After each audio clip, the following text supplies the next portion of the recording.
Nous nous trouvons ici presque au milieu du futur bassin portuaire qui va accueillir une centaine de navires d'ici quelques temps maintenant, le temps des travaux. Des travaux qui devraient s'étaler sur une période de 2 à 3 ans. C'est l'aboutissement d'un projet au long cours pour la Tremblade, près d'une quinzaine d'années.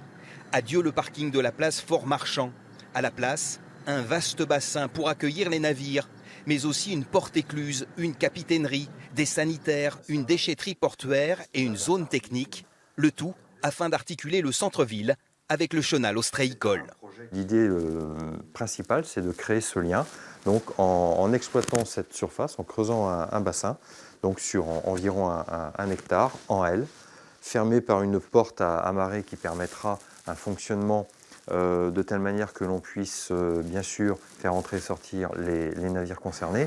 Montant des travaux, 11 500 000 €, pris en charge à part égale, 50% chacun, par le conseil départemental de la Charente-Maritime et la communauté d'agglomération de Royan-Atlantique.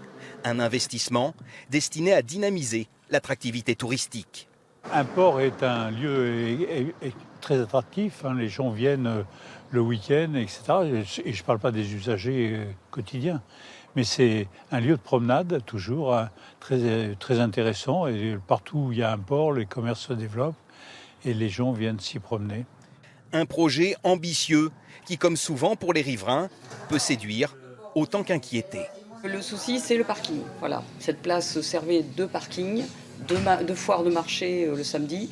Où est-ce qu'on met le marché? Où est-ce qu'on va se garer? Le port, oui, mais du parking aussi. Il reste encore un peu de temps pour trouver les solutions. Premier coup de pelle prévu pour la fin de l'année. Livraison attendue, elle, fin 2021, voire début 2022.